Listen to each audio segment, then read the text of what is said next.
Subscribe now and press the bell icon. Never miss an update. नमस्कार दोस्तों, स्वागत है आपके अपने YouTube चैनल आपके अपने परिवार GK by genius Subhash sir में।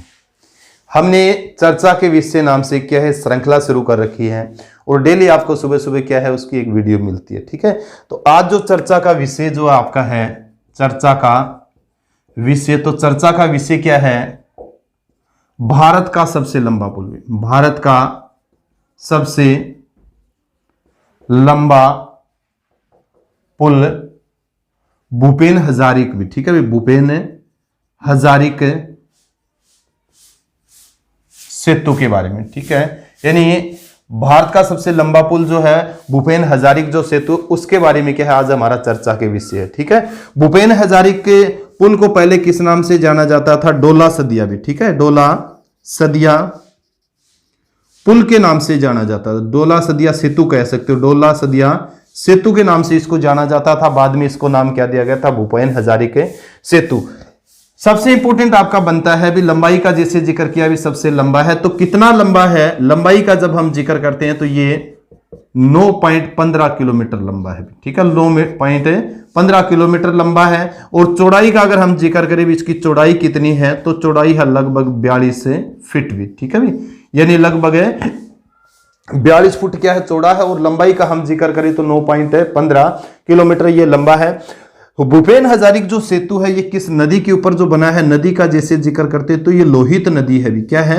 लोहित नदी, यानी लोहित नदी को क्या करता है? ये पार करता है, लोहित नदी के ऊपर है ये। और लोहित नदी जो है ये किसकी सहायक नदी है? ये ब्रह्मपुत्र की भी। ठीक है भी, ब्रह्मपुत्र यानी ब्रह्मपुत्र नदी की एक सहायक नदी है लोहित नदी। और लोहित नदी पर भारत का सबसे लंबा पुल है जिसे भूपेन हजारिक पुल के नाम से जाना जाता है। ठीक है, लोहित नदी है ये अरुणाचल प्रदेश और असम में बहती, ये चीज भी आपको क्लियर होना चाहिए, इंपॉर्टेंट है।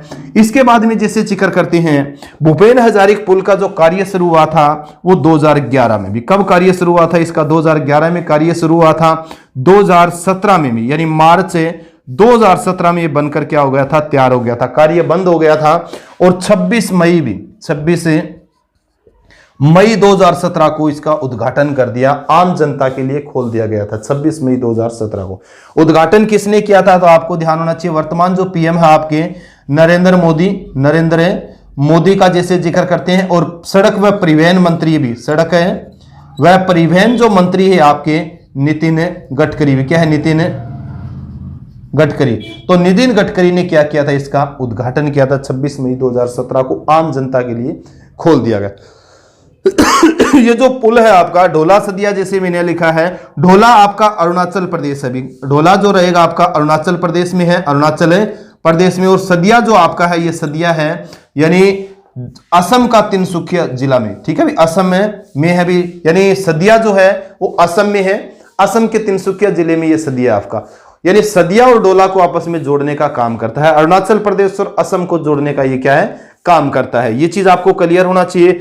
और अरुणाचल प्रदेश और असम के बीच में इस पुल के बनने से यातायात की जो दूरी का जैसे जिक्र करते हैं, यातायात में जो समय लगता था उसमें 4 घंटे की क्या आई है? कमी आई है। यानी यातायात का जो समय लगता था अरुणाचल प्रदेश और असम के बीच में, इस पुल के बनने के बाद में 4 घंटे की क्या आई है? कमी आई है। यातायात में 4 घंटे का समय कम लगता है। इंपॉर्टेंट है, ये चीज आपको क्लियर होना चाहिए। इसके बाद में जैसे जिक्र करें इसके जो आपका अरुणाचल प्रदेश को जोड़ता है, यानी उत्तरी असम और पूर्वी अरुणाचल प्रदेश को आपस में ये जोड़ने का काम करता है।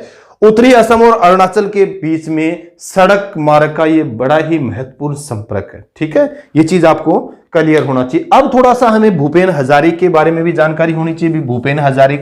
भूपेन हजारिक के असमिया संगीत के एक बहुत बड़े विद्वान हुए हैं। असमिया संगीत का जैसे जिक्र करते हैं भूपेन हजारिक का, जब आपको जिक्र करें असमिया संगीत, यानी असम से संबंध रखते थे। किस राज्य से संबंध रखते थे? असम से भी। ठीक है भी, असमिया संगीत से भी, असमिया संगीत का जैसे जिक्र करते हैं। और 2019 में, ठीक है भी, 8 अगस्त 2019 को इनको क्या दिया गया था? भारत रत्न दिया गया था। भारत रत्न। इसीलिए जो आपका डोला सदिया जो सेतु था उसी सेतु को नाम दिया गया था भूपेन हजारिक सेतु। भारत रत्न दिया गया था इनको। एक तो भूपेन हजारिका को दिया गया था 2019 में, नाना देशमुख का जैसे जिक्र करते हैं, नाना देशमुख को दिया गया था, और एक थे आपके प्रणव मुखर्जी भी, ठीक है भाई, प्रणव मुखर्जी।